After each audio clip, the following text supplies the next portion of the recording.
Journée décisive demain pour Christine Villemain, inculpée de l'assassinat de son fils et emprisonnée à Metz. La chambre d'accusation de la cour d'appel de Nancy examinera la demande de mise en liberté provisoire déposée par la mère de Grégory et rejetée par le juge Lambert. Les magistrats de Nancy se pencheront avec beaucoup d'attention sur l'emploi du temps de Christine Villemain à l'heure du meurtre, le 16 octobre 84. Tout s'est peut-être joué en moins de 20 minutes, c'est ce que pense le juge Lambert. Mais l'avocat de Christine Villemain rejette ce soupçon. Impossible, dit-il, de croire que la mère de Grégory a pu faire disparaître son enfant en un laps de temps aussi court. Ces 20 minutes sont donc déterminantes. Marcel Tria et Thierry Mény ont tenté de les reconstituer. Christine Villemain quitte son travail au centre de l'Épange. Il est 16h56 le 16 octobre 1984. Dans quelques minutes, son fils Grégory va mourir. Des camarades de travail affirment l'avoir vu poster une lettre à l'heure où le corbeau expédiait la sienne, annonçant l'assassinat de l'enfant. Elle prétend être allée directement prendre son fils chez la nourrice avant de remonter chez elle. Les derniers à l'avoir vu, M. Collin et Mme Grandidier. Ils bavardent ici, en haut du village. Une voiture passe. La Christine qui remontait. Dans sa voiture. Dans sa voiture. Elle m'a fait bonjour et puis elle m'a pas partie. Madame Villemain remonte, mais là, je ne peux pas dire si son petit garçon était avec elle. C'est tout. Quand je suis rentrée à ma cuisine, il était 5 heures. Et vous êtes rentré tout de suite après? 2-3 minutes. Et vous avez regardé l'heure? Oui, parce que j'avais faim. 50 mètres plus haut, un croisement. Pour Christine Villemain, aucun doute, elle a pris à droite vers chez elle. Peu après 17 heures, elle s'enferme pour repasser. L'enfant joue dans la cour, la voiture est dans le garage sans porte, à droite de la maison. Pourtant, quelques minutes plus tard, M. Collin longe la villa sans remarquer ni l'enfant, ni la voiture.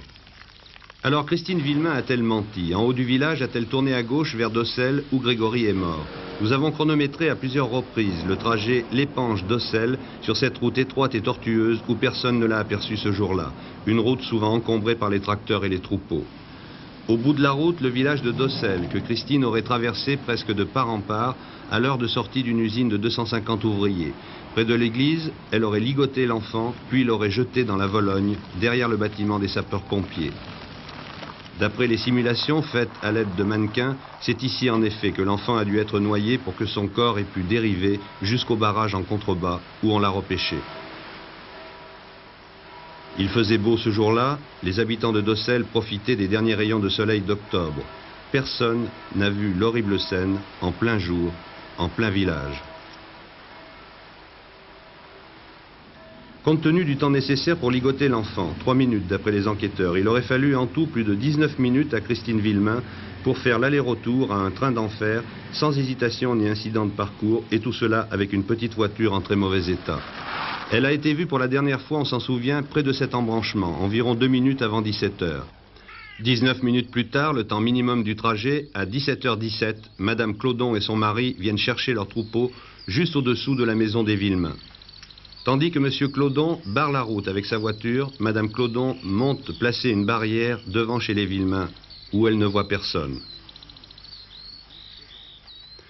Puis elle redescend faire sortir les vaches de son pré et les pousser vers la route. Vers 17h20, elle passe pour la seconde fois devant la maison des Villemain. Et puis j'ai reparti avec mon troupeau, alors elle m'a demandé si j'avais vu Grégory, j'ai dit non. Il était 20, moi, à peu près, parce que j'étais chez nous, j'ai dit à mon mari, il est 5h15, vous n'avez pas été chercher les vaches. Parce que j'étais en retard, d'habitude je viens toujours à 5h. Christine Villemain ne pouvait pas prévoir le retard de Mme Clodon. Au retour de Dossel, elle risquait de se trouver nez à nez avec elle, et elle le savait. Dans l'hypothèse où elle est coupable et seule coupable, elle a bénéficié pour parcourir le trajet dans les temps et commettre son crime sans être vue d'une chance diabolique. Elle a fait preuve d'une détermination et d'un sang-froid digne d'une criminelle d'exception. Une thèse qui aurait bien besoin de preuves décisives ou d'aveux pour devenir irréfutable et pour dissiper vraiment le mystère de la mort du petit Grégory.